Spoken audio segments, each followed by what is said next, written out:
Flow, l'actu de demain. Bonjour Hélène, Salut Guillaume, bienvenue dans Flow. Très content de te merci. recevoir aujourd'hui. Comme tu le sais, chez Flow, on va à la rencontre d'experts, d'entrepreneurs qui remettent en question le monde actuel. Je pense que c'est ton cas. Qui proposent quelque chose de nouveau pour repenser le monde de demain. Donc, je suis très content de t'accueillir aujourd'hui. Je te propose de commencer par nous dire qui tu es et ce qui t'anime. Alors, qui je suis? Une femme habitant la planète Terre de 43 ans. En fait, j'ai un papa médecin et une maman prof, et donc pour résoudre ce problème, j'ai décidé de faire de l'économie, Mhm. histoire d'être tranquille. Ouais, Et puis aussi parce que, en fait, la finance, particulièrement, me semblait être transversale. Et moi, je suis quelqu'un qui aime bien ce qui est transversal et systémique. On va en reparler à bien un sûr. moment. Mais donc, j'ai démarré ma carrière dans la finance. Et puis, à la fin, j'avais un travail à haut niveau, comme on dit. Je travaillais au secrétariat général des activités de marché de la Société Générale, donc une grande banque française Bien créée sûr. par Napoléon III. Et c'était super intéressant, et c'est pas du tout ce qui est véhiculé partout dans les médias, où il y a une très grosse confusion euh, entre l'économie ultralibérale américaine et ce qui se passe en Europe, et a fortiori en France, qui est quand même un pays connu pour être plutôt socialiste Mhm. que ultralibéral, comme peuvent l'être les pays plutôt protestants. Donc voilà, c'était vraiment très intéressant. J'étais avec des gens très chouettes, et puis ça m'a permis de voir comment est-ce qu'on gouverne à haut niveau, quoi, et de me rendre compte que gouverner, c'est pas aller d'un point A ou d'un point B. Parce que moi aussi, avant d'être à la direction, je me disais, mais pourquoi ça marche pas comme ça? Ils sont vraiment trop nuls, mais il y a qu'à Faucon, Mm. ce fameux truc. Et Bien puis sûr. après, je me suis retrouvée à la direction. Puis là, j'ai commencé à comprendre que si c'était pas comme ça, c'est qu'il y avait des très bonnes raisons, et que c'est vachement plus compliqué que ce que la plupart des gens imaginent, et bien sûr que ce que les médias et puis, pardon, mais souvent les enseignants qui n'ont jamais travaillé vraiment dans les secteurs qu'ils enseignent, ce qui est assez paradoxal. Mhm. Donc voilà, tout est présenté de manière assez simplifiée.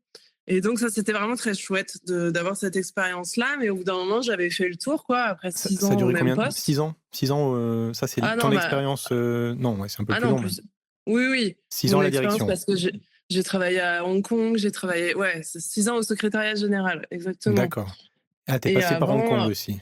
ouais, ouais, puis j'étais en salle de marché, enfin, j'ai fait plein de trucs. D'accord, et donc c'est Et une puis, expérience finalement tu en gardes quand même un bon souvenir? Enfin, tu as appris plein de choses, enfin, ah oui, c'est très, oui, ultra moi, j'en challenging. garde un très bon souvenir. Et puis, c'est pas mon genre de cracher dans la soupe. Alors, je sais que ça fait rêver, que c'est un narratif qui plaît, en fait, de dire, ah, j'ai fait des horreurs dans la finance, j'ai vu que des trucs horribles, et maintenant, je suis une repentie. Alors, pas du tout.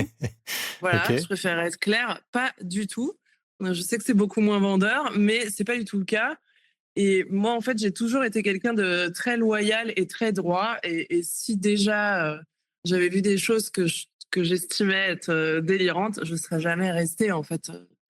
Donc voilà. Ouais, donc ça t'a Mais nourri quand même pendant pas mal d'années. Tu as appris beaucoup oui, de choses et ouais, tu as oui, essayé 10 ans, quoi. ouais, 10 ans, d'aller le plus loin possible, le plus haut possible et de te confronter donc à ce monde le plus Bah, possible, quoi.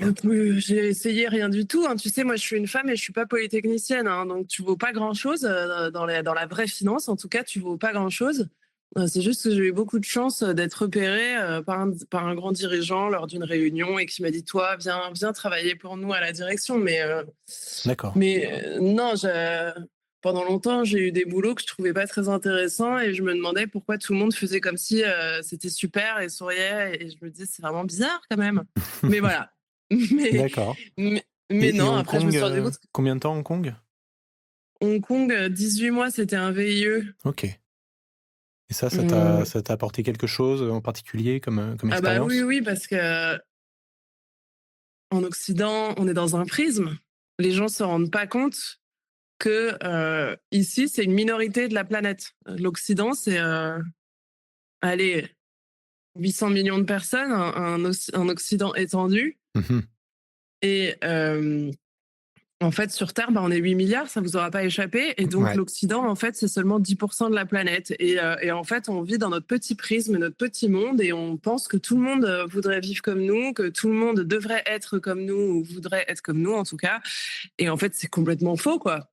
C'est complètement faux. Donc ça, déjà, c'était un peu une prise de conscience très importante. Et puis, ça a été un euh, 1er choc, pour toi?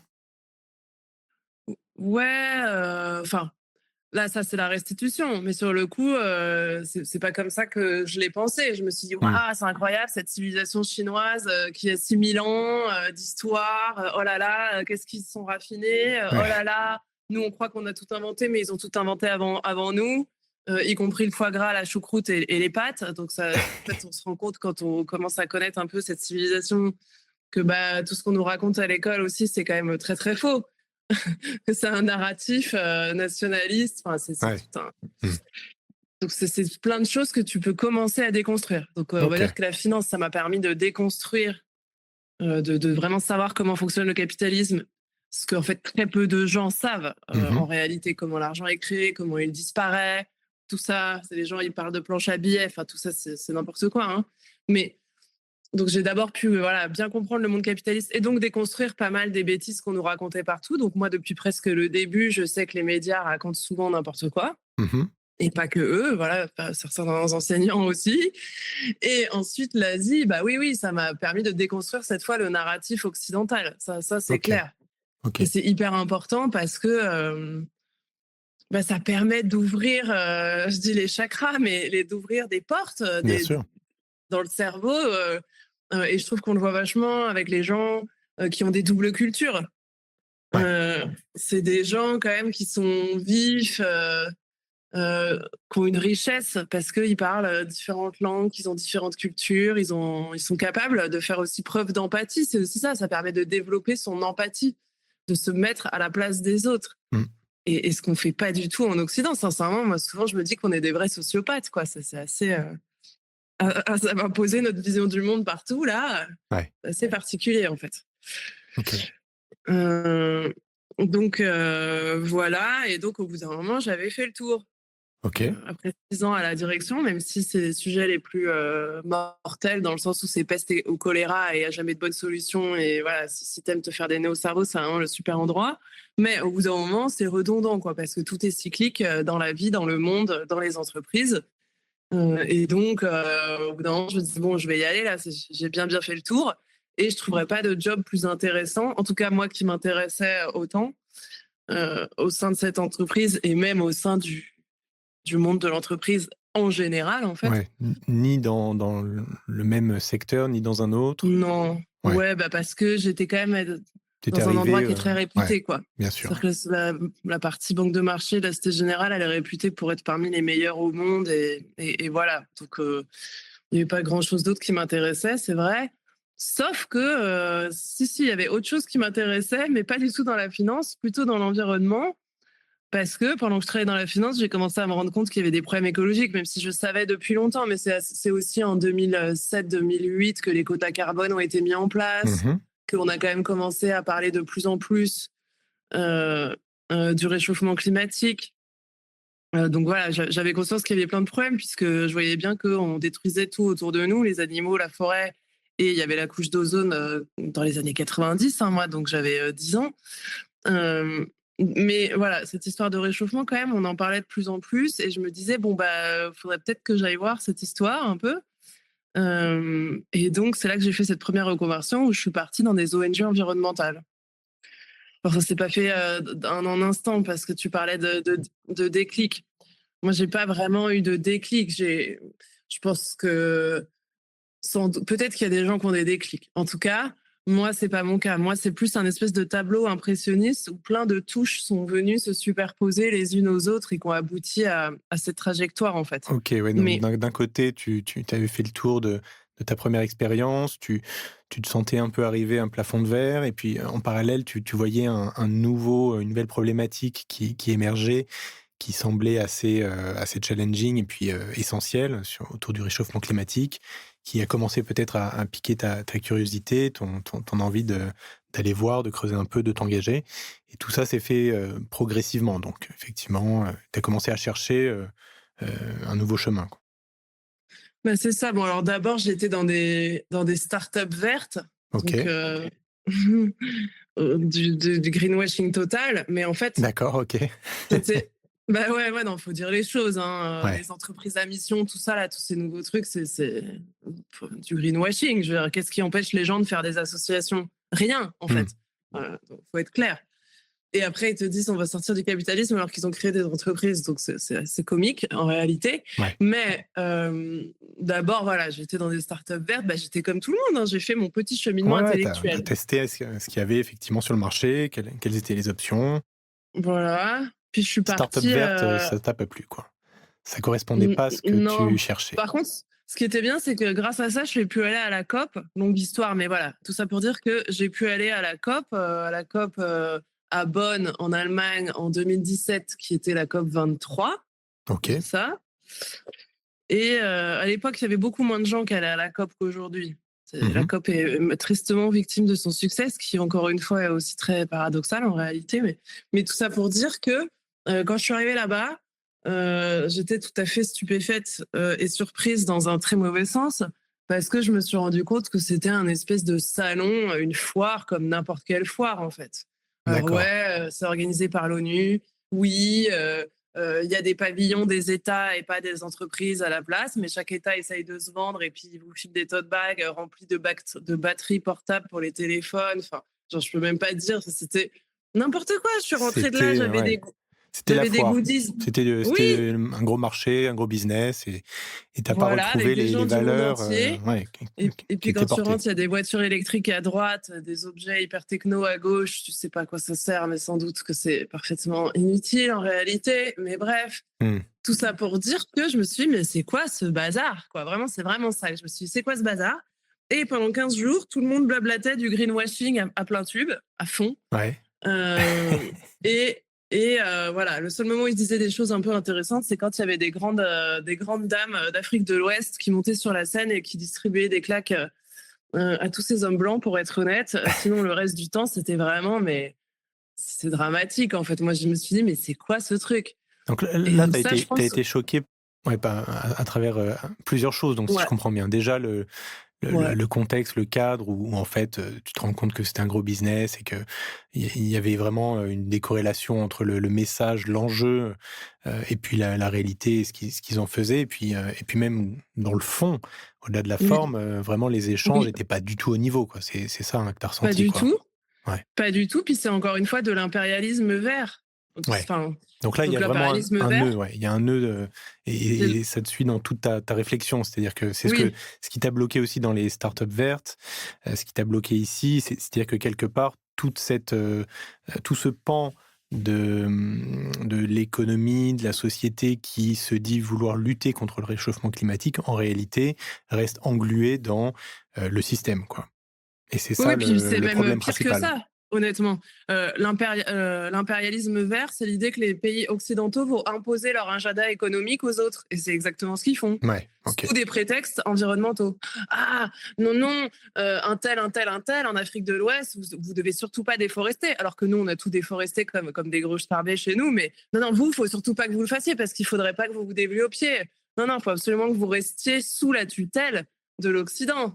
Ouais. C'est donc c'est Tu penses vraiment que c'est ça l'enjeu finalement ah bah, principal derrière l'enjeu, en sous fait, couvert de combattre le réchauffement climatique, non, non, mais c'est l'enjeu c'est plus numéro un, quoi? en fait, c'est un peu plus compliqué que ça. C'est-à-dire que on va en parler maintenant. De toute façon, j'en aurais parlé à un moment. C'est que Bien sûr, vas-y. tout est dévoyé. Mmh. Tout est dévoyé et tout est instrumentalisé. Bien sûr que les gens à l'ONU en 1972, quand ils ont créé le premier sommet pour la Terre et les premiers départements sur l'écologie au sein de l'ONU, je suis 100% sereine et convaincue sur le fait que ces gens étaient parfaitement bien intentionnés. Pour moi, il n'y a D'accord. vraiment aucun doute là-dessus. Mmh. Aucun. Et même au deuxième sommet pour la Terre en 1992, jusque-là, c'était 24, il y avait 24 principes et 104 recommandations, je crois que c'était ça. voilà, le premier sommet et donc 104 recommandations, 27 principes, machin. Même au second sommet de Rio, je sais pertinemment que les gens étaient bien intentionnés. Mais d'un seul coup, les gouvernements s'en mêlent. Mmh. Et les gouvernants, particulièrement occidentaux, qui sont quand même les plus grands donataires de ces organismes, créés par l'Occident, ne l'oublions Bien pas. Donc, sûr. voilà, c'est pas si international. Ça prend pas si bien en compte toutes les cultures. Faut être loin de là, même, je dirais.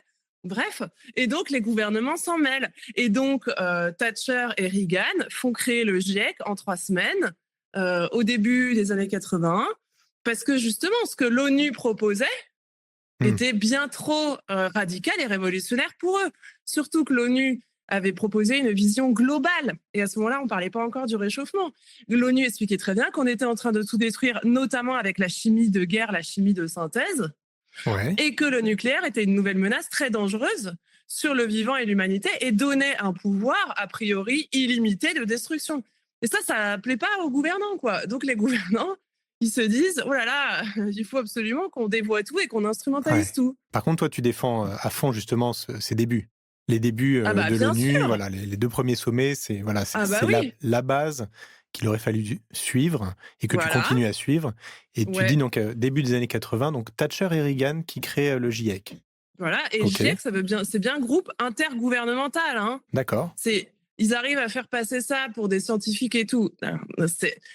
Tout est très bien fait, hein. Mmh. Tout ça, c'est du lobbying, d'accord, le Bien dévoiement sûr. et l'instrumentalisation. D'accord, parce que les gouvernants, si on prend Reagan et Thatcher, ils sont là pour servir leurs industries et notamment leurs complexes militaro-industriels respectifs. Mmh. Et, et en fait, le truc, c'est que les bases scientifiques, les rapports qui disent qu'il y a un réchauffement, enfin, pardon, pas les rapports, les études, voilà.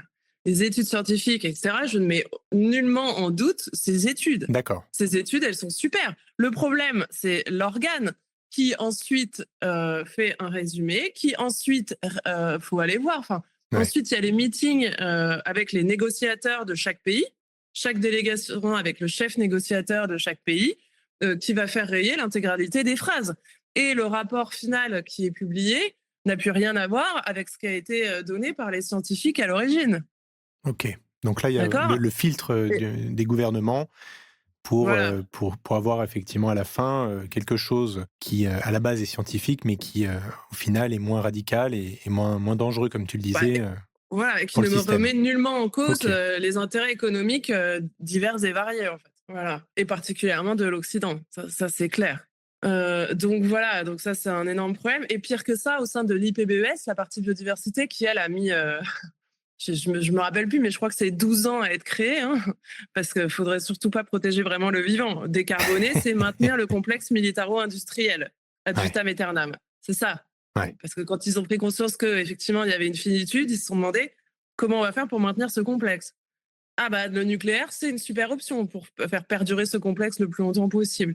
Mais ça n'a rien à voir avec protéger le vivant. D'ailleurs, ils en parlent pratiquement jamais, Mmh. en fait. Et donc l'IPBES, qui est la partie biodiversité, bah, en fait, a mis beaucoup plus de temps à être créé. D'ailleurs, les Américains n'ont jamais ratifié tous les accords de l'IPBES, hein, la Convention sur la nature, sur la protection génétique. Enfin, ils n'ont jamais rien signé, c'est aussi simple que ça. Mmh. Et parce qu'en fait, les OGM, c'est une arme d'asservissement très importante. On pourra en parler après si tu D'accord. veux, Ouais, bien sûr. mais voilà. Mais tout ça pour dire que, et au sein de l'IPBES, on retrouve même des gens de chez Bayer et de chez Syngenta, au sein D'accord. des soi-disant experts à la pollinisation. Oui. Donc il y a là, le dévoiement, Un il petit est souci. vraiment total. Ouais. C'est-à-dire qu'en fait, ce truc devient un instrument des lobbies divers et variés, quoi. Et tout ça, tu l'avais, en tête, à l'époque quand justement tu cherchais un Bah, chemin, en phase avec tes nouveaux centres d'intérêt, tes valeurs, et la volonté de bah, t'engager. Quand tu vois effectivement cette COP, tu avais déjà un peu tout ça en tête ou en fait tu t'en rends compte à ce moment-là, et là tu as crevé l'abcès et après ça a été, une suite logique? oui, bah, en fait, l'avantage d'avoir travaillé à haut niveau dans la finance, c'est que tu as aucun problème à remettre en cause ce que racontent les organisations internationales qui, malheureusement, souvent sont pas mal à côté de la plaque. Mmh. Et donc, par exemple, je sais pas, un exemple tout simple, je comprends même pas qu'on écoute encore les agences de notation, et d'ailleurs personne ne les écoute dans la vraie finance, personne. Encore heureux que les mecs savent ce qu'ils font dans la finance et qu'ils écoutent pas des types qui mettent des notes, parce qu'il faut quand même qu'on se rappelle que Lehman Brothers, la veille de son effondrement, de sa faillite, était noté triple A+. Donc ça Bien sûr. démontre l'incompétence de tous ces organes Mmh. divers et variés, en fait. Et donc, c'est sûr que pour moi, c'était beaucoup plus facile de remettre en cause tous ces trucs-là. Ça c'est clair. OK. Et donc, quand je commençais à avoir des incohérences, moi, je suis quelqu'un, enfin, je me suis pas retrouvée à la direction d'une grosse boîte pour rien. Je gratte jusqu'à ce que j'ai plus de pourquoi, que je suis arrivée au bout de tous les pourquoi, en fait. Et donc, déjà, je me demandais pourquoi on nous présentait que la température sur 150 ans, quand on sait que la planète a 4,56 milliards d'années. Il y avait tellement de choses, en fait, quand je lisais les rapports, où je me disais, mais qu'est-ce que c'est que ça? On dirait que c'est écrit pour ne rien comprendre. En fait, moi qui travaille pour des grands dirigeants, si tu veux qu'ils comprennent rien, tu fais un truc type GIEC, quoi. T'es sûr que là, personne n'a rien compris. Ouais. Donc ça, il y a quand même un truc qui va pas. Je veux dire, c'est pas normal. Que, même moi, j'ai pas lu le rapport complet. Pourtant, j'adore lire des trucs. Je veux dire, c'est totalement imbitable. Et même le rapport à destination des exécutifs, c'est infernal, en fait. Et tout ça, c'est pas du tout le fruit du hasard. Hein. Mmh. Faut vraiment bien se rendre compte que voilà. Et donc Mais là, donc ça, vraiment, tu as cette révélation quelque part à cette COP, hein. Si je comprends bien, tu te dis: «Bon, en fait, bah, tout ça, c'est bullshit, quoi, en fait». Et donc, tu te bah, dis: en «Si tout je cas, veux, chercher un chemin à travers tout ça, autant créer le mien, quoi». C'est un peu ça que tu te dis à oui, ce non, moment-là? bah, en tout cas, bah, non, parce qu'après, je suis allée au WWF quand même. Après, j'étais à OK. Bruxelles Tu as dans une autre continué à ONG. OK. Ouais, ouais, j'ai continué à gratter, en fait, à gratter toujours plus. Et en fait, parce que à ce moment-là, je pensais toujours que la cause numéro un de la destruction du vivant, c'était le réchauffement, hein. Donc je continuais à essayer de faire des trucs, quoi, en ce sens, en fait. Bon, D'accord. et comme tout n'était que greenwashing partout, c'est là que je me suis dit, bon, à un moment, Hélène, blablater en réunion autour de PowerPoint, soi-disant qui parle d'écologie, c'est pas ça. Là, vraiment, je me suis dit qu'il fallait arrêter de se raconter des foutaises, et que le greenwashing trop peu pour moi, et que j'avais nullement envie de participer à cet immense effet rebond qui va faire que accélérer la grande extinction de masse, en fait.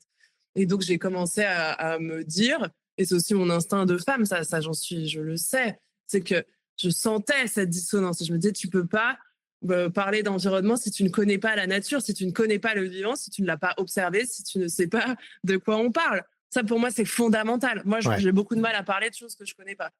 C'est pas le cas de plein de gens dans notre société, malheureusement, là. Mais voilà. Et donc, à un moment, j'ai commencé à me dire, il faut que tu te barres, en fait. Il Ouais. faut que tu te barres de la ville, il faut que tu ailles voir ce vivant, que tu apprennes, etc. Quoi. Et à ce moment-là, j'avais pas encore conscience de l'importance cardinale de l'agriculture. OK. Mais voilà, mon instinct m'a vraiment dit qu'il fallait que je m'en aille, que tout ça c'était du blabla, en fait. C'est que moi, j'avais pas quitté un job hyper intéressant avec des collègues ultra brillants et sympas pour me retrouver à faire n'importe quoi avec des ultra libéraux. Et c'est là que c'est paradoxal, hein, mais je peux vous Mmh. jurer que les gens qui ont les postes clés à la commission, qui sont très souvent des Hollandais, sont 1000 fois plus ultra libéraux que tous les traders de la Société Générale, quoi. Donc là, ça D'accord. fait peur aussi un peu, Ouais. hein. Ouais, ouais. Je me suis rendu compte que effectivement, la France était à part. En tout cas, qu'il y a toujours ce bloc latin versus protestant, clairement. Mmh. On ne pense pas le monde de la même manière. Et moi, malgré le fait que j'ai passé 10 ans en salle de marché, et ben, je reste une gentille socialiste comparée à tous ces gens, en fait. Et donc, puis aussi le niveau. Je trouvais que le niveau était pas là du tout, quoi. Ouais. Et finalement, nos hommes politiques en France, ils sont pas si nuls. Voilà, D'accord. tristement, comparé à une bonne majorité du reste de l'Europe, on est bien au-dessus. Voilà, bah, c'est pas bien de faire des classements, mais en tout cas, moi, c'est ça que En j'ai termes de expérimenté. en termes de quoi? De Bah, quand même, compréhension, de, de de qualité de débat de qualité? fond, en Ouais. fait. OK. D'être capable de remettre en question des choses X et Y, de ne pas penser que marché, main invisible, concurrence pure et parfaite, enfin, au Ouais. secours. Et puis aussi, tout ce truc autour du travail, on se réalise que dans le travail, travail, oh là là, Mmh. travail, travail. Enfin, non, non, vraiment, c'est assez. En France, il y a quand même d'autres choses qui nous intéressent, Ouais. Ouais, que ouais, ce non, c'est soit c'est sûr. l'art, enfin, plein de choses, quoi. Ouais, Bref. non, bien sûr. Et donc là, en quelques années, donc assez rapidement quand même, hein, tu comprends, Ah oui, tu fais très tomber les rapidement. murs, tu fais tomber les murs, mais en Oui, parallèle aussi, il y a quand même un sentiment, puissant qui naît en toi qui te dit, une petite voix qui te dit, enfin, c'est clairement le chemin dans lequel je vais aller et une sorte d'engagement qui naît puisque, la suite de l'histoire, c'est comme tu vas nous l'expliquer, c'est un vrai engagement. Donc déjà, à ce moment-là, tu as eu une prise de conscience d'un intérêt, tu as eu une prise de conscience de tout le greenwashing autour de nous, mais tu as aussi eu la naissance de cette nouvelle passion et de cet engagement qui arrivait. C'est ça là, de voir le vivant, d'être au contact du vivant, de le comprendre, tout ça, ouais, ouais. Alors après, c'est vrai que ça aide, j'avais un père médecin et malgré tout, c'est quand même du vivant. Mon grand-père, le papa de mon papa médecin justement, Mmh. était maraîcher. Donc sans doute que toutes ces choses, de quand j'étais très petite, forcément ça a joué, quoi.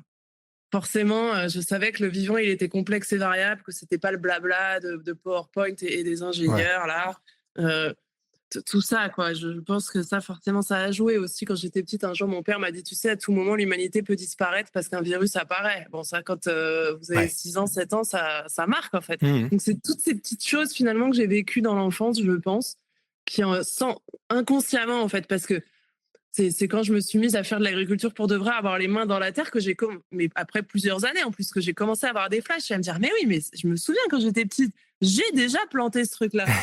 Mais, ouais, ouais, c'est assez fou. Excellent. Euh, Tout ça, c'est venu après, en fait. C'est après que j'ai recollé les morceaux, mais sur D'accord. le coup, je me rendais pas bien compte. Mais donc, oui, je me suis dit, bon, j'avais acheté un appart à Paris parce que j'étais en CDI, tout ça. Je me suis dit: «Je vais le vendre» avec le petit peu d'argent, que je me suis fait parce qu'à Paris, les prix montent quand même beaucoup. Alors là, Mmh. d'ailleurs, il serait temps de vendre et de partir, hein, les gens là. Mais moi, en tout cas, j'ai fait une bonne petite plus-value et je me suis dit: «Bon, bah, voilà, je vais acheter dans un endroit super paumé où ça coûte super pas cher. Comme ça, j'aurai de quoi m'acheter une maison» et c'est ce que j'ai fait. OK. Donc là, Et tu t'es installé où? dans la diagonale du vide, dans le Morvan. OK. Et les premières maisons ici, elles sont à 20 000 euros. Je pense que même les parkings aujourd'hui à Paris, ça vaut à Ouais. peu près ce prix-là. Ouais. OK. Donc en fait, c'est tout à fait possible de partir sans beaucoup d'argent et même pour beaucoup moins cher que 20 000 euros d'ailleurs. Mais voilà, et je me suis trouvé une maison dans un coin bien paumé et j'ai commencé à, bah voilà quoi, à faire ma petite agriculture, à me former toute seule, à observer, à prendre le temps et en fait, encore aujourd'hui, hein, j'ai pas d'exploitation agricole. Pour moi, c'est vraiment un terrain d'expérimentation, quoi. Je fais de l'agriculture vivrière, donc c'est une agriculture qui vise à se nourrir et non pas à produire pour d'autres. Un maraîcher, il OK. produit pour d'autres et puis il produit beaucoup de légumes d'été. Quand on fait une agriculture vivrière, on essaye de tout faire, c'est-à-dire ses semences, ses plants, son terreau, de faire l'intégralité de la chaîne, entre guillemets. Et aussi, on fait pousser beaucoup plus de choses euh, qu'un maraîcher, dans le sens où on va aussi faire pousser beaucoup de légumes qu'on appelle les légumes vivaces ou perpétuels. Moi, j'ai aussi fait du quinoa, de la lentille, du pois chiche, enfin des choses qui nourrissent vraiment, hein, parce que les Mmh. courgettes, les concombres et les tomates, ça n'amène pas bien loin. D'accord. C'est bon à Voilà. savoir. Ouais, ouais. Bah, il y a beaucoup d'eau, quoi, hein. C'est super bon, c'est sympa, hein, mais voilà, vous allez vite mourir de faim avec ça. Mais en tout cas, tout ça pour dire que voilà, j'ai commencé à expérimenter et c'est fondamental, en fait, parce que quand on est en ville, c'est tout à fait normal. On pense que le problème, c'est l'avion et la 5G. Bah oui, on est en ville. Moi, je suis dans la forêt, on est encore en 3G. Hein, donc la 5G, je peux vous dire on est loin. Et par ailleurs, bah, quand on est au contact du vivant, on peut se rendre compte de toutes sortes d'incohérences. C'est déjà les incohérences que j'avais déjà commencé à ressentir très fort avant sur le narratif de manière générale autour de l'écologie. Là, je l'expérimentais pour de vrai. Et donc, j'ai vraiment commencé à enquêter encore bien plus qu'avant. C'est-à-dire qu'avant, Mmh. il y avait la décarbonation. Je me suis rendu compte que la décarbonation, c'était des foutaises. Mais j'étais toujours vraiment sûre et certaine que c'était le réchauffement à la base de l'extinction, parce qu'il y a une confusion artificielle, hein, qui est créée autour de ce sujet. Et moi, je m'attelais à ne pas émettre de gaz à effet de serre pour protéger le vivant, hein, parce Ouais, que ouais, bien sûr. protéger la température, en soi, j'en ai rien à secouer. Moi, de savoir si on est à 15 ou 16 degrés, je peux vous assurer que ça ne me fait ni chaud ni froid, c'est le cas de le dire. Mais, et en remarquant un grand nombre d'incohérences, j'ai commencé à faire beaucoup plus de paléontologie, de biologie, de botanique, de paléo climat, de paléobotanique, c'est-à-dire de savoir quand quelle plante est apparue, à quoi Ah oui. ressemblait la vie il y a tant de temps, à quelle température il faisait, etc. Vraiment, voilà, Parce que, à me documenter. au début, l'objectif donc c'était vraiment, retour, à la nature, mettre les mains dans la terre et être en contact avec la nature. Et ensuite, petit à petit, enfin assez rapidement aussi, c'est, donc si je comprends bien, apprendre à être, en autonomie totale, en autosuffisance, être en maîtrise, être en capacité de Bah, te nourrir, et de ouais, non, alors survivre, attends, dans la nature. pas vraiment, hein. C'est-à-dire OK. que moi, je suis pas une survivaliste, hein. Oui, Moi, non, l'idée, ça c'était fait un peu vraiment de ça, ouais. comprendre. Ouais, C'était ouais, mais comprendre, parce que c'était il y a plein comprendre, de gens qui comment sont ça dans cette fonctionne. démarche, Ouais, ouais, OK. notamment les ingénieurs qui pensent qu'il y aura plus de pétrole dans 10 ans. Moi, OK, c'est pas du tout mon cas, hein. d'accord. Moi, je voulais comprendre. OK, Comprendre la nature et comprendre le vivant. c'est un travail de recherche aussi, un peu plus que Ah oui, ouais, voilà, bah ça, complètement. moi, vraiment, j'ai raté ma vocation parce que moi, je pense que je mourrais encore en me demandant pourquoi. Ouais, C'est vraiment ce qui me motive et ce qui me fait déplacer des montagnes. mais un travail de Euh, recherche sur le terrain, quoi. Oui, parce qu'en fait, on peut pas, sinon on croit les gens sur parole. Mmh, Si on vous dit oh l'agriculture ça va mal à cause du réchauffement, je veux dire, si vous faites pas d'agriculture et que vous n'avez pas vos petits doigts dans la terre, je voudrais bien savoir comment vous pouvez être sûr de ce qu'on vous dit. bien sûr. Ça n'est pas possible en fait. Et donc pour moi, expérimenter est absolument indispensable. Ouais, c'était à la base de toute, réflexion et compréhension du monde. Mais Bah, les deux, quoi. ouais, C'est-à-dire qu'il faut allier le savoir analytique transmis par les livres et par les hommes, mais il faut aussi expérimenter. Et mmh, d'ailleurs, je pense que les deux se complètent de manière bien sûr. parfaite et harmonieuse, quoi. Et toi, tu avais Et pas de d'ailleurs, connaissances là-dedans? Tu as fait une formation, avant de te lancer bah, comme ça ou tu as tout ah non, non, redécouvert, moi j'ai voulu d'abord, voilà, d'abord expérimenter chez moi. OK, Et après, comme j'ai commencé à comprendre que le problème était vraiment un problème agricole, bien, bien plus que ce que je pensais au moment même où j'ai emménagé dans ma maison, quoi. Ça c'est clair. C'est mon instinct qui m'a guidée plus OK, qu'autre chose. Euh, mais en faisant moi-même de l'agriculture, j'ai commencé à comprendre que c'était 80 à 90% du problème écologique. ah ouais, d'accord. Euh, et là, bah, là, j'ai continué, ouais, à creuser, à me documenter, à apprendre. Et au bout de 3 années de maraîchage, je me suis inscrite dans une reconversion professionnelle à nouveau, qu'on appelle un brevet un BPREA, un brevet professionnel de responsable d'entreprise agricole en maraîchage biologique avec une spécialisation en semences. OK. Donc tu as quand même Et fait 3 ans, freestyle quoi, vraiment, ouais, expérimentation totale, ouais, tu t'es jeté voilà. de sans filet et puis tu as réappris, à la base, comment planter, Et, des légumes, et Et comment, je continue parce que en fait, on n'apprend pas grand-chose dans les lycées agricoles. Mais par contre, c'était utile parce que comme j'avais déjà expérimenté, je pouvais, pareil, là aussi, avoir un regard critique, poser des questions pertinentes. Quand vous faites une reconversion comme ça et que vous n'avez jamais rien fait de vos 10 doigts, bah, c'est pareil, c'est un peu béni oui oui, comme aurait dit ma grand-mère, vous dites oui à tout, mais c'est difficile pour vous d'imaginer quelles vont être les problématiques que vous ne connaissez pas. Donc forcément, c'est pas du tout aussi profitable que de le faire alors qu'on a déjà expérimenté de son côté, quoi. Mais tout ça pour dire que à force de me documenter et d'expérimenter, bah, je me suis rendu compte qu'en fait la racine de l'extinction de masse n'était pas celle que je pensais et celle qui était véhiculée un peu partout de manière, on va dire, mainstream. ouais. Donc là, tu fais référence Et à effectivement aux émissions de gaz à effet de serre, par exemple? le truc mainstream, bah oui. Moi, comme je disais tout à l'heure, si je bataillais sur le climat, c'était pour protéger le vivant. Voilà. Protéger le climat en soi, je vois pas trop je comprends pas bien l'idée. Mmh. Euh, et en fait, euh, oui, c'est dans ma formation semences, avec tout ce que j'avais accumulé comme incohérence avant, comme déjà connaissance et recherche, j'ai vraiment commencé à me rendre compte que, en fait, si tout était en train de mourir, bah, c'était à cause des pesticides Ouais. et pas du tout, à cause, du réchauffement, en tout cas, en Europe, absolument pas. Ça faut être clair.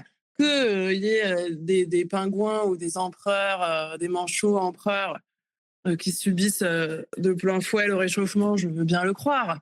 que la Méditerranée se réchauffe plus vite qu'ailleurs parce que c'est une petite baignoire et que ça pose des problèmes en Méditerranée. Je veux bien tout à fait le croire. Simplement, aujourd'hui, enfin depuis une quarantaine d'années, on est dans une dynamique de grande extinction de masse. Et il faut bien comprendre qu'une grande extinction de masse, ça n'a rien à voir avec une petite perturbation, quoi. Enfin, faut vraiment Mmh. imaginer qu'à l'échelle du vivant et dans l'histoire de la vie sur Terre, enfin, on parle de choses, de cataclysmes totalement massifs Ouais. et inimaginables en fait à l'échelle humaine. Et donc, il faut vraiment comprendre que c'est vraiment extrêmement unique ce qui est en train de nous arriver.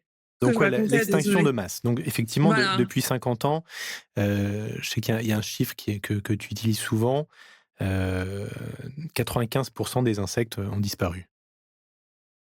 Ah ouais, alors attends, parce que c'est. Donc, en gros, dans les espaces agricoles, en Europe Mmh. et partout en Occident, donc aussi au Japon, en Corée, voilà, dans une partie de l'Asie du Sud-Est aussi d'ailleurs. Dans les zones agricoles, c'est encore pire. Là, il y a une étude de Vincent Bretagnol du CNRS qui vient de sortir où c'est carrément 99% sur les 30 dernières années. Donc là, Ah oui, là ça voilà. mmh. Mais en fait, l'étude aussi qui a vraiment secoué un peu le monde scientifique, hein, qui est difficile à secouer hein, par ailleurs. Bref, il y aurait beaucoup à dire aussi sur ce sujet-là, n'est-ce pas? Mais c'est une étude qui a été publiée en 2017 qui démontre que 75% de la biomasse d'insectes a disparu entre 1990 et 2016 dans les zones protégées allemandes. Ah ouais. Or, dans ce qui est évoqué par l'IPBES, c'est numéro un la déforestation. Ah bah, c'est bizarre quand même du coup que dans les forêts, Mmh. 80% de la biomasse d'insectes est disparue aussi. Là, il Ouais, y a un truc qui colle pas en ouais, fait, qui comme va quoi pas là, du tout. ouais, problème de cause Voilà. à effet là, ça fonctionne plus quoi.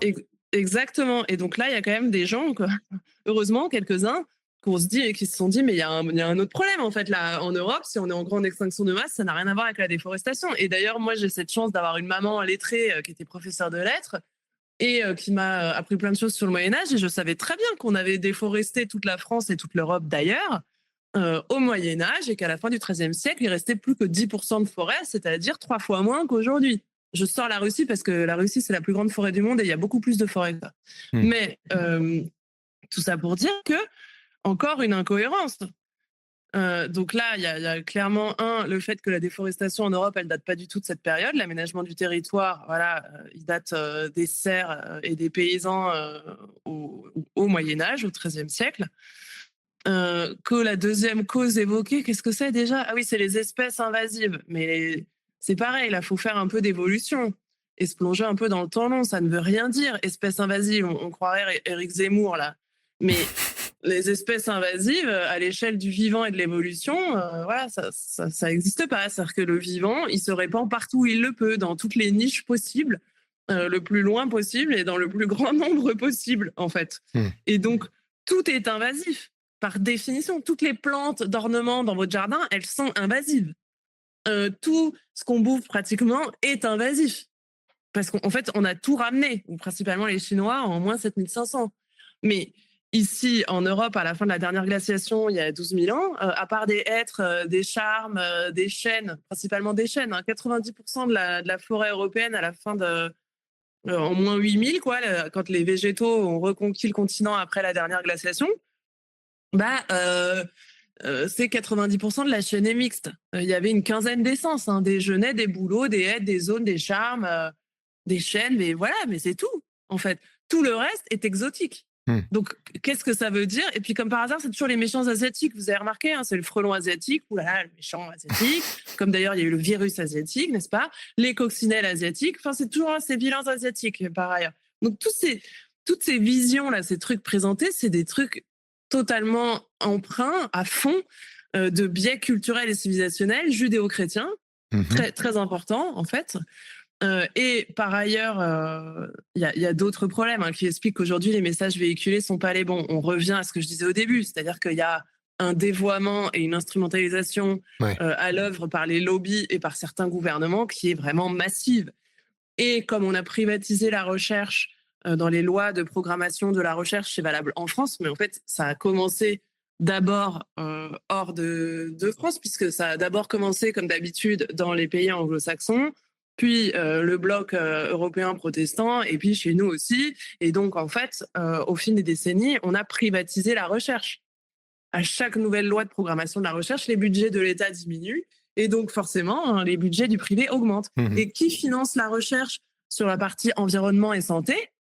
Ben, je vous le donne en mille, hein, c'est Bayer, c'est BASF, c'est Syngenta, c'est toutes les grandes majors qui, en fait, sont à la racine de l'extinction. Mais vous comprenez bien que, du coup, quand un chercheur il veut chercher sur les pesticides, bizarrement, il n'y a pas d'argent. Et puis, quand il veut chercher sur les méchants asiatiques, que ce soit les frelons, les coccinelles ou que sais-je encore, voilà, il y a plein d'argent, en fait. Et donc, à la fin, il y a une quantité d'études qui racontent un narratif désiré par le complexe militaro-industriel très important, parce qu'il ne faut jamais oublier que le complexe agrochimique, c'est un complexe de guerre. Mmh. C'est très important, ça, de ne jamais l'oublier. Ça vient directement de la Seconde Guerre mondiale, d'accord. Et c'est important parce que les gens ne se rendent pas compte à quel point c'est en lien avec le militaire, parce qu'on nous parle tout le temps des armes à explosion, les pétards, les armes à feu et tout. Mais il y a des armes chimiques et elles sont implantées de manière massive, en fait, et on n'en parle jamais. Ouais, C'est quand même assez et c'est ça extraordinaire. le cœur du vrai problème pour toi? C'est-à-dire qu'effectivement, Et, ce que tu dis, bien sûr, l'émission de gaz à effet de serre est un problème, la décarbonation est une solution à un problème, mais le vrai problème que l'on constate, donc, c'est l'extinction de masse, et cette extinction de masse ne vient pas du réchauffement climatique, mais bien plus des pesticides, et donc tout est lié pour toi, et t'en as fait ah oui, bah l'expérience et tu l'as c'est même redécouvert. pas plus. Tout est lié Enfin, à l'agriculture et au système d'exploitation agricole actuel, quoi. c'est même pas plus, hein. Même l'IPBES, qui donc est quand même pas du tout au clair, hein, mais parce que le problème, il vient de la recherche elle-même Ouais, ouais. et des financements de la recherche, en fait. Après, il y a aussi des biais techniques et méthodologiques, hein. C'est beaucoup plus facile de mesurer la température dans les océans que sa composition chimique en temps réel, quoi. Je veux dire, la chimie organique et le vivant, c'est infiniment plus complexe Mmh. que la partie physique, climat, si on prend pas en compte le vivant.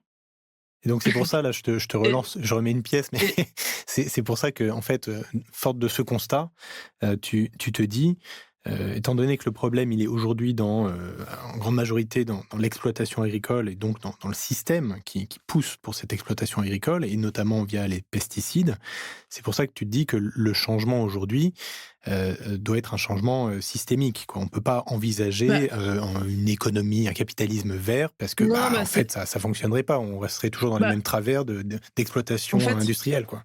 donc, ce qui tue aujourd'hui la vie sur Terre de manière massive et sans aucune commune mesure avec tout le reste, même additionné et multiplié entre eux, c'est les pesticides, parce que c'est des armes de guerre chimiques créées pour tuer. Ouais. Même l'IPBES dit que le changement climatique aujourd'hui, c'est 1,5 à 2% des impacts, alors qu'ils sont quand même bien à côté de la plaque. Même eux, quand même, ils disent que c'est pas ça du tout le gros du sujet, en tout cas aujourd'hui. Et en fait, je sais même pas si c'est vraiment le capitalisme le problème, parce qu'en fait, on pourrait être dans le communisme ou même dans je sais pas quoi et quand même balancer des pesticides partout. Et Mhm.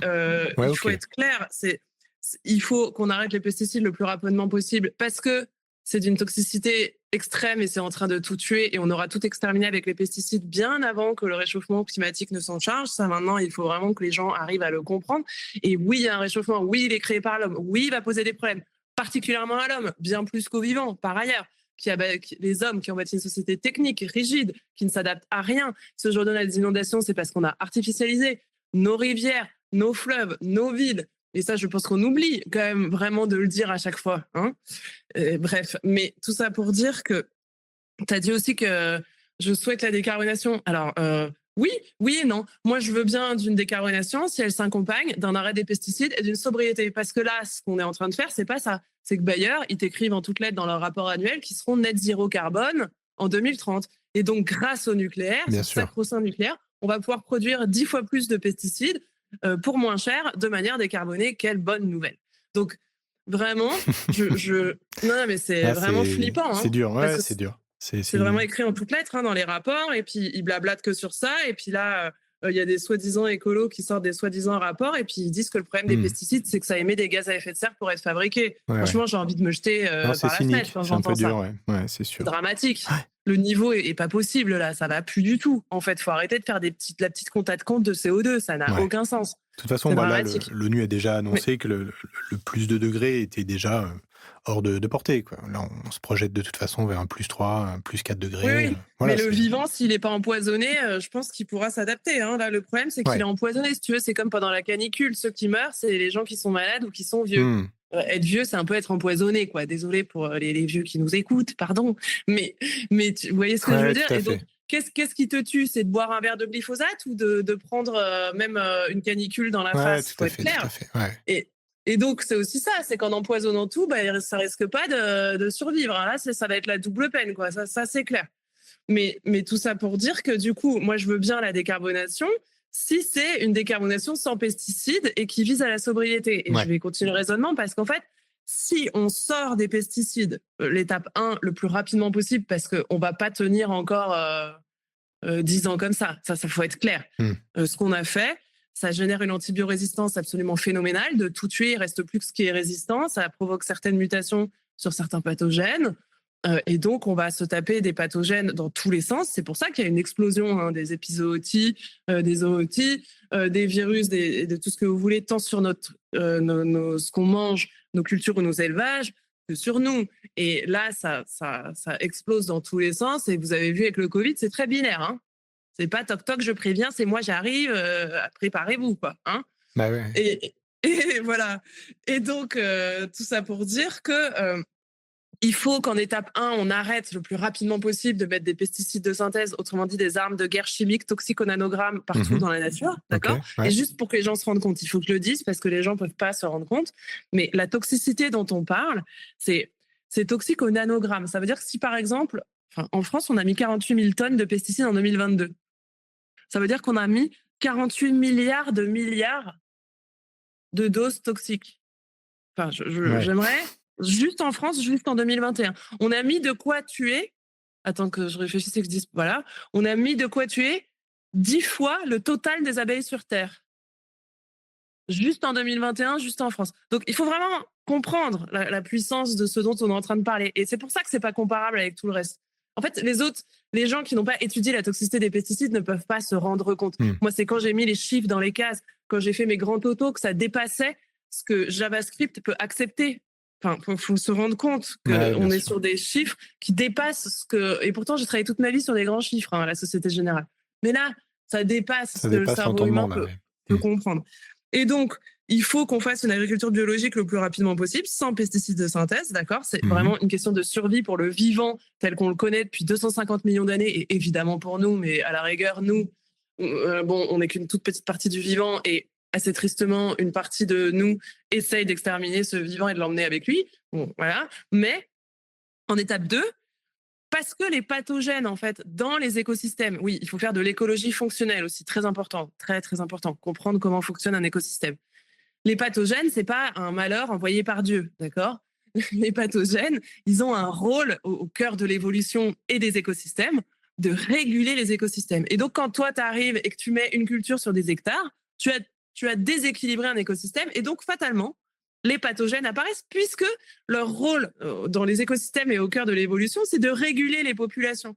Faire de l'écologie des populations aussi. Je balance des noms comme Mmh. ça, là, je fais du. Mais comme ça, les gens pourront chercher. Et donc, en fait, ça veut dire quand même que il va falloir revenir à une agriculture à petite échelle, parce que c'est cette grande échelle. Alors, en plus, maintenant, on a des plantes dégénérées complètement débiles qui n'absorbent que qui sont plus capables de minéraliser l'azote, c'est-à-dire les engrais azotés qu'on met, ils sont déjà minéralisés. Bon, bref. En plus, vraiment, on a tout fait dans le mauvais sens, hein. On a mis on a mis sur des très grandes surfaces la même variété, mais cette variété, en plus, c'est presque un clone. Donc, il y a un appauvrissement génétique qui fait doubler. C'est-à-dire que naturellement, il y a des pathogènes quand vous allez mettre une espèce en trop grand nombre. D'accord? Ça, c'est normal. Mais en plus, nous, comme c'est des clones dégénérés, eh bien, s'il y en a un qui est sensible à la maladie, bah, tout le monde y est sensible, quoi. Comme pendant le Covid. Si on avait été des clones et qu'on était Mmh. sensibles, on serait tous morts. Mais c'est bien parce qu'il y a une grande variabilité génétique au sein de notre population, et aussi une variété d'âge, très important, les deux, en fait, qu'on a résisté et que tout le monde n'est pas mort. Donc imaginez, nous, non seulement c'est la même variété qui appelle les pathogènes, mais en plus on met un clone. Donc fatalement, Ouais, bien quand c'est sûr. malade, bah, tout est malade. Vous comprenez le problème, Ouais, quoi. donc c'est d'où effectivement ce plan de temps, donc arrêter les pesticides et revenir sur une agriculture à petite échelle, quoi. Et donc cette agriculture à petite échelle, bah, quand tu parlais de sortir du capitalisme, bah, ça se fait tout seul. Parce que qu'est-ce qui a fait basculer nos civilisations de manière accélérée dans le capitalisme? c'est le fait que euh, on a dépossédé les gens de leur agriculture vivrière. Mmh. Soit parce qu'ils doivent payer pour s'alimenter, d'accord. Et donc à partir de là, bah, vous êtes condamné à travailler, en fait, hein, pour vous acheter de la nourriture et vous nourrir. Voilà. Soit même pour les agriculteurs, parce qu'ils ont carrément breveté les semences, et donc même les agriculteurs doivent payer pour acheter des semences, parce que c'est ça une semence hybride F1, Ouais, c'est bien qu'elle est sûr. brevetée et qu'on doit payer pour pouvoir l'utiliser. Et donc même les agriculteurs, en fait, aujourd'hui, euh, doivent travailler pour s'alimenter. Bon, en plus, comme Oui. ce que j'entendais au lycée agricole, ils savent trop bien les produits qu'ils mettent dedans, ils mangent pas ce qu'ils produisent. Haha, très drôle. Mais tout ça pour dire que en s'appropriant les systèmes agricoles, c'est comme ça qu'on fait basculer des civilisations entières dans le capitalisme. Et donc, Mmh. sortir de cette agriculture toxique, et de toute façon, on va être obligé de le faire. Hein. C'est-à-dire, si on se dépêche pas, de toute façon, les pathogènes vont nous rappeler à l'ordre, en fait. Hein. Ça va être assez radical, malheureusement, Mmh. mais voilà. Faut pas non plus surestimer l'humain, je pense. Hein, l'humain, il change parce qu'il s'adapte à son environnement, et t'as beau lui dire 1000 fois attention, en tout cas, je dirais chez les hommes occidentaux, on peut voir qu'il y a quand même un petit souci. Bon, mais tout ça pour dire que euh, il va falloir faire une agriculture à petite échelle, c'est-à-dire sur des surfaces inférieures à 2 hectares. Et à partir du moment où tu as dit ça, bah, tu sais très bien qu'il va falloir remettre du monde dans les campagnes. Et j'ai une très bonne nouvelle pour vous, les gens qui nous écoutez, c'est que c'est génial. C'est infiniment plus intéressant à 99% que le boulot que vous faites en ce moment. Ouais. Et contrairement à ce qui a été véhiculé partout à l'école et dans nos imaginaires collectifs, parce que même à l'école, hein, j'en ai un petit peu parlé au tout début, mais on nous conditionne à produire. Ouais. D'accord. On n'est pas en train de vraiment faire des êtres libres de penser et d'agir, parce que des êtres libres de penser et d'agir, c'est des êtres qui savent se nourrir, qui savent se battre, qui ont une certaine autonomie, et on peut autant dire qu'on en est à des années-lumière, là, Ouais, hein, c'est il me clair. semble. Et donc, contrairement à ce récit, l'agriculture, c'est passionnant. Alors, l'agriculture bébête du XXe siècle, avec de la chimie et des tracteurs qui roulent tout seuls au GPS, effectivement, ça n'a aucun intérêt. Et puis, je pense pas que les gens aient particulièrement envie d'avoir un cancer du pancréas à 40 ans. Par contre, s'il s'agit de faire d'une agriculture de haut niveau, Ouais. exactement comme on a fait pendant des milliers d'années, Bien sûr, bien sûr. voilà, c'est génial. Vraiment. Moi, je peux vous dire que quand je suis partie à la campagne, c'est pas parce que j'aimais les petits oiseaux et que j'aimerais bien regarder les petits papillons et les petites fleurs. On en est à des années-lumière. Moi-même, même si je suis pas ingénieur, je suis un peu de ce type, et d'un type quand même un peu rationnel et scientifique. Si j'ai eu cette démarche, c'est parce que j'aime bien aller à la racine des problèmes et comprendre les choses. Mais je me suis rendu compte effectivement que le vivant est fascinant. Je sais pas comment on dit en français, mais il est mind blowing là. Vous voyez Ouais. Ouais, bah l'émoticône avec le cerveau qui explose. Mais vraiment, c'est ça quoi. C'est ça. C'est-à-dire que je me rendais pas compte ouais. avant d'observer le vivant, de me documenter sur, comme j'ai fait semence, ouais, sur les systèmes reproductifs, etc. Et là, on se rend compte que tout existe, que bien plus que tout ce que vous imaginez existe en fait. Même tous les Pokémon, tous les extraterrestres de la filmographie. En fait, tout ça, c'est inspiré d'animaux Ouais. vivants, mais qui sont totalement méconnus par nous, les gens hors sol de la ville. En fait, c'est triste à dire. Hein. Ouais, mais en Mais fait, voilà, le il y a vivant, rien de plus fascinant et fantastique que le vivant, quoi. ah bah oui, parce que c'est 3,8 milliards d'années d'évolution, de création, de beauté, de symbiose, voilà, de sélection naturelle. Et donc forcément, c'est vraiment l'humain Ouais. ne pourra jamais comprendre tout ce vivant tant il est incroyablement complexe, évolué, beau. Ça lui échappe totalement. Mais moi d'ailleurs, je trouve ça carrément hyper beau de se dire que justement, on n'y comprend rien. Il va falloir qu'on apprenne un truc très important en Occident, c'est l'humilité, et arrêter de compter, faire que je joue avec Excel. C'est très rigolo. Hein. Moi, j'ai adoré ça, hein, et je le fais encore plein de choses aujourd'hui. Mais pour le vivant, non. Non, non, Ouais, non, non, bien non. sûr. Mais alors, Et en... tout ton combat autour des pesticides, juste pour y revenir une seconde, mais c'est vrai que c'est un combat qui existe depuis quand même pas mal d'années. Il y a même Mais oui, eu une tendance forte de l'agriculture bio. Maintenant, on en arrive effectivement de plus en plus, là aussi, ça va dans le même sens, à une agriculture au-delà d'être bio, mais locale. Donc il y a quand même une tendance forte, une direction, une trajectoire qui est en train de se dessiner qui va plutôt dans ton sens. Hem, c'est est-ce que c'est ça qui va prendre de plus en plus d'ampleur, ou est-ce qu'il y a quand même un problème à la racine autour de tout le reste de l'agriculture qui reste sur des agricultures de grande échelle nourries de pesticides? Tu vois? Est-ce Oui, qu'il y oui, a vraiment tu une tendance positive qui se met en place ou est-ce qu'il y a encore un gros, gros combat à mener? non, je vous avoue que quand je dis vous, c'est les auditeurs et toi, bien sûr, hein, mais pas du tout. Je veux pas casser l'ambiance parce que tu m'as l'air drôlement optimiste et c'est génial et tant mieux. Il faut qu'on ait plein de newbies qui arrivent et qui soient très optimistes parce que sinon, c'est trop dur. Mais pas du tout, malheureusement. Alors, en fait, la filière bio, là, elle s'effondre totalement Mmh. parce que tout le complexe agro-industriel a sauté sur l'occasion de l'histoire de l'Ukraine pour tuer la filière parce que ça faisait des années qu'ils attendaient ça. Bon, et puis si on pense un peu avec un peu plus de recul, tu sais, avant les années 70, grosso modo, on avait quand même une agriculture durable. La première utilisation de pesticides en France, elle date de 1947. Mais ça a mis du temps. Il a fallu le démembrement, les lois Pisani. Enfin, l'État a eu un mal fou finalement à mettre en place cette agriculture mortifère et chimique. Mais donc voilà, donc la filière, en fait, elle est en train de s'effondrer totalement. Tout ce qui est proposé, enfin, faut quand même savoir que la FNSEA est pour Egalim. Donc ça doit nous interroger. Ouais, Ben oui, parce qu'en fait, 20% de bio, c'est pas 80. C'est exactement ça le truc. Et donc, tout ce qui est proposé est plus ou moins du greenwashing ou en fait des stratégies de lobbying. C'est-à-dire, ah oui, on va accepter des mini-concessions du genre, oui, oui, on est prêt à accepter 20% c'est de ça, bio, ouais. mais ça ira pas plus loin. Ou bien, ah oui, oui, on veut bien passer de 10 mètres à 15 mètres pour la pulvérisation. Oh là là, et tout ça, en fait, c'est ça, hein, de la foutaise pure et dure. Et donc le non, en réalité, le lobbying, il est toujours là, il est toujours aussi énorme. Et le lobbying de l'agrochimie il est tellement plus fort que tous les autres lobbies, les gens se rendent pas compte. Parce que, pour moi, il y a plusieurs raisons. On touche à l'alimentation. L'alimentation, quand même, ça fait peur. Et donc, quand le lobbyiste, il arrive et il dit aux politiques, qu'ils soient à Bruxelles ou n'importe où d'ailleurs, en France, peu importe, on va mourir de faim sans les pesticides, qui est un truc qui a été, voilà, que ça fait 50 ans qu'ils mettent ça dans la tête de tout le monde et que les politiques, bah, en agriculture, ils y connaissent fichtre rien. Rien du tout. Et donc, ils ont aucune intime conviction. Et ils pensent, comme dans tout le narratif, on a raconté qu'avant, on mourait de faim, qu'au Moyen-Âge, oui, tout le monde mourait de faim et tout. Si les gens mouraient de faim avant dans l'histoire, c'est parce qu'il y avait des guerres et des épidémies. Mais intéressez-vous à l'art et vous verrez bien que les paysans, partout, ils sont dessinés, ils sont bien, bien en chair, il me semble, quand même. Ils sont loin d'être à deux doigts de mourir de Mmh. faim. Et donc, aujourd'hui, cette croyance qu'on va mourir de faim sans les pesticides, elle est incroyablement ancrée. Et c'est vraiment un combat de narratif. Bien C'est sûr. qui est presque de l'ordre du religieux, quoi. Et c'est très difficile pour cette raison. Et puis aussi, bon, bah, parce que comme ils financent la recherche, ils attribuent des fausses causes sans arrêt au problème. Et donc, les gens, ils pensent que si tout va mal en agriculture, c'est à cause du réchauffement et des labours. On va dire, c'est vraiment les deux grands narratifs Ouais, c'est aujourd'hui ça.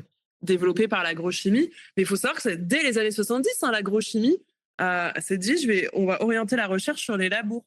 Donc ça date pas d'hier, ils se sont pas réveillés ce matin, les mecs. Mmh. Ça fait 50 ans qu'ils réfléchissent à comment faire. Oui, parce que le deuxième truc que je voulais dire, j'ai dit en un, il y a cette croyance, et en deux, c'est que contrairement au pétrole, les pesticides sont pas du tout indispensables.